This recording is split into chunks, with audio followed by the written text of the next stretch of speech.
ఓం శ్రీ గురుభ్యో నమః. ఓం శ్రీకృష్ణాయ పరమాత్మనే నమః.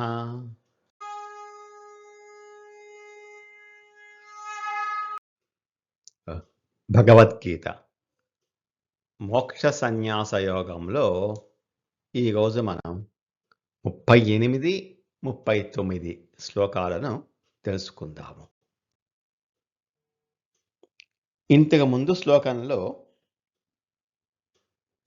మొదట్లో కష్టంగా అనిపించి తర్వాత అమృతంలా మారే శాశ్వతమైన సుఖం గురించి తెలుసుకున్నాం కదా. ఈ 38వ శ్లోకంలో దానికి పూర్తి వ్యతిరేకంగా కేవలం క్షణకాలం పాటు అమృతంలా అనిపించి చివరలో ప్రాణాలు తీసే విషంలా మారే రాజసిక సుఖం గురించి స్వామి వివరిస్తున్నారు. 38వ శ్లోకం. విషయేంద్రియ సంయోగాత్ యత్తదగ్రే మృతోపమం పరిణామే విషమివ తత్సుఖం రాజసం స్మృతం.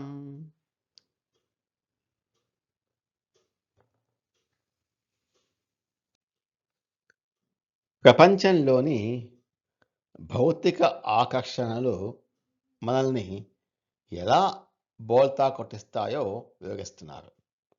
విషయేంద్రియ సంయోగాత్, విషయేంద్రియ సంయోగము వలన ఇంద్రియాల ఆకర్షణ వల్ల పుట్టేది. మన కళ్ళు అందమైన దృశ్యాలను, నాలుక రుచికరమైన భోజనాన్ని, చెవులు పొగడ్తలను ఎప్పుడూ కోరుకుంటూ ఉంటాయి. ఇలా మన ఇంద్రియాలు బయటి వస్తువులతో కలిసినప్పుడు, అంటే సంయోగం, ఒక రకమైన ఆనందం కలుగుతుంది.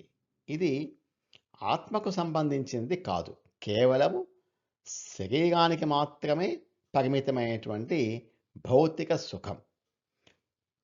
అగ్రే అమృతోపమం, ప్రారంభంలో అంటే భోగ అనుభవ సమయమునందు అమృతతుల్యముగా కనిపించినా కూడా, అంటే మొదట్లో అమృతంలాగా ఉంటుంది. రాజసిక సుఖాలు లేదా బయటి ఆకర్షణలు మొదట్లో చాలా ఉత్సాహాన్ని, ఒక రకమైన మత్తును ఇస్తాయి. ఆ క్షణంలో అది అంతులేని ఆనందాన్ని ఇస్తున్నట్లు అమృతంలా మనకు అనిపిస్తుంది. విలాసవంతమైన జీవితము, పేరు ప్రఖ్యాతులు మొదట్లో ఎంతో మధురంగా ఉంటాయి. పరిణామే విషమివ, పరిణామమున విషప్రాయము అవుతుంది, అంటే చివరిలో విషం లాంటిది. కానీ ఆ ఆకర్షణల వెనకాల గుడ్డిగా పరిగెత్తి హద్దులు దాటితే చివరకు అదే సుఖము తీవ్రమైన అనారోగ్యాన్ని, ధన నష్టాన్ని, పరువు నష్టాన్ని లేదా మానసిక అశాంతిని తెచ్చిపెడుతుంది. మొదట్లో ఏది అమృతంలా ఆనందాన్ని ఇచ్చిందో తర్వాత అదే జీవితాన్ని నాశనం చేసే విషంలా మారుతుంది. తత్సుఖం రాజసం స్మృతం, అది రాజస సుఖము అని అంటారు. ఈ శ్లోకం యొక్క భావాన్ని మనం రుచికరమైన జంక్ ఫుడ్ లేదా చెడు వ్యసనం, వీటి ద్వారా మనం అర్థం చేసుకోవచ్చు. నోటికి ఎంతో రుచిగా తగిలేటటువంటి అనారోగ్యకరమైన ఆహారాన్ని తినడము, లేదా ఏదైనా వ్యసనానికి బానిస అవ్వడము మొదట్లో నాలుకకు, మనస్సుకు మహా అద్భుతంగా అమృతంలా అనిపిస్తుంది. ఆ క్షణంలో అదొక స్వర్గం. కానీ రోజులు గడిచే కొద్దీ ఆ తాత్కాలిక సుఖమే శరీరంలో తీవ్రమైన రోగాలకు దారితీసి ప్రాణాలు తీసే విషంలా మారుతుంది. అదేవిధంగా డబ్బు, ఆస్తులు, అధికార దాహం కూడా మొదట్లో గొప్పగా అనిపించిన వాటి మీద వ్యామోహం పెంచుకుంటే చివరకు అవి ప్రశాంతతను దూరం చేసి విషంలా మారుతాయి. కేవలం ఇంద్రియాలను సంతృప్తిపరచడం ద్వారా వచ్చే క్షణకాలం పాటు సంతోషాన్ని ఇచ్చి జీవితకాలం దుఃఖాన్ని మిగిల్చే తాత్కాలిక ఆనందమే రాజసిక సుఖము అంటున్నారు పరమాత్మ. విషయేంద్రియ సంయోగాత్ యత్తదగ్రే మృతోపమం పరిణామే విషమివ తత్సుఖం రాజసం స్మృతం. ఓ అర్జున, ఇంద్రియాలకు మరియు వాటిని ఆకర్షించే విషయాలకు మధ్య జరిగే కలయిక వల్ల పుట్టేటటువంటి ఏ సుఖం అయితే మొదట్లో అమృతంలాగా ఎంతో మధురంగా అనిపిస్తుందో, కానీ రాను రాను చివరలో విషంలాగా మారి దుఃఖాన్ని మిగులుస్తుందో, ఆ తాత్కాలిక సుఖాన్ని రాజసిక సుఖము అని అంటున్నారు శ్రీకృష్ణ పరమాత్మ. 39వ శ్లోకం. ఈ 39వ శ్లోకంలో మొదటి నుండి చివరి దాకా మనిషిని భ్రమలో, మత్తులో ఉంచి పతనం చేసే అత్యంత అధమమైన తామసిక సుఖం గురించి వివరిస్తున్నారు. యదగ్రే చానుబంధే చ సుఖం మోహనమాత్మనః నిద్రాలస్య ప్రమాదోత్థం తత్తామసముదాహృతం.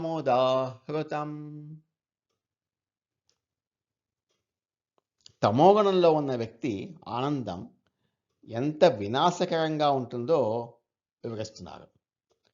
అగ్రే చానుబంధే చ మోహనం. అనుభవ సమయమునను పరిణామమునందును, అంటే మొదటి నుండి చివరి వరకు సాత్విక సుఖం చివరిలో ఆనందాన్ని ఇస్తుంది. తామసిక సుఖం మొదట్లో ఆనందాన్ని ఇస్తుంది. కానీ ఈ తామసిక సుఖము మొదట్లోనూ మనల్ని మోసమే చేస్తుంది, చివరిలోనూ నాశనమే చేస్తుంది. దీనివల్ల ఏ దశలోనూ ఎలాంటి నిజమైన ప్రయోజనము, ఆనందం ఉండవు. కేవలం అది సుఖం అనే భ్రమ మాత్రమే ఉంటుంది. నిద్ర ఆలస్య ప్రమాదోత్థం. నిద్ర సోమరితనము, మోహము వలన ఉత్పన్నమయ్యేది. నిద్ర బద్ధకము, అజాగ్రత్తల నుండి పుట్టేది. ఈ సుఖం ఎలా వస్తుందంటే పగలంతా నిద్రపోవడము, ఏ పని చేయకుండా బద్ధకంగా పడుకోవడము, మరియు చేయాల్సిన బాధ్యతలను గాలికి వదిలేసి మత్తులో గడపడము ద్వారా వస్తుంది. నిద్ర, బద్ధకము, అజాగ్రత్త. ఆత్మనః మోహనం. ఆత్మను మోహింపచేయనది, ఆత్మను పతనం చేసేది. ఈ బద్ధకము మరియు నిద్ర మనిషిలోని జ్ఞానాన్ని, వివేకాన్ని పూర్తిగా కప్పేస్తాయి. ఏది మంచో ఏది చెడో తెలుసుకోలేనంత భ్రమలో పడేసి, ఎందుకు పనికి కాకుండా చేసి జీవితాన్ని పూర్తిగా నాశనం చేస్తాయి. ఇంట్లో బాధ్యతలను గాలికి వదిలేసి ఎప్పుడు మత్తులో, నిద్రలో గడిపే ఒక బద్ధకస్తుడితోటి ఈ శ్లోకం యొక్క భావాన్ని పోల్చుకోవచ్చు. అతనికి కష్టపడి పని చేయడం ఇష్టం ఉండదు. ఏ పని చేయకుండా పడుకోవడము, లేదా ఏవైనా మత్తు పదార్థాలు సేవించి తనను తాను మైమరిచిపోవడము అతనికి మహా ఆనందంగా, సుఖంగా అనిపిస్తుంది. కానీ ఆ బద్ధకం వల్ల మొదట్లో అతని ఆలోచన శక్తి శూన్యమవుతుంది. చివరిలో అతని జీవితము, కుటుంబము తీవ్రమైన దారిద్ర్యంలో పడతాయి.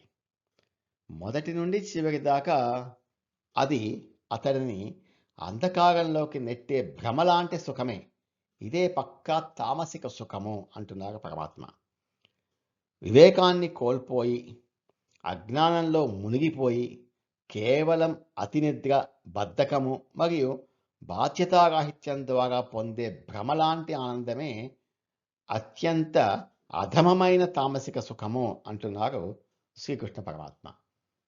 యదగ్రే చానుబంధే చ సుఖం మోహనమాత్మనః నిద్రాలస్య ప్రమాదోత్థం తత్తామస బుధాహృతం.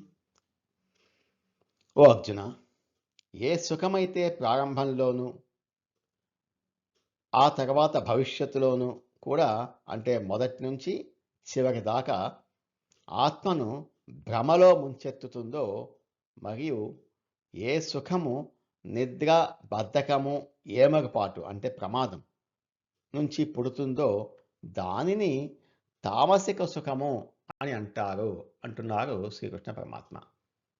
ఓం తత్సత్. నమో భగవతే వాసుదేవాయ. ఏతత్ ఫలం శ్రీకృష్ణార్పణమస్తు. స్వస్తి.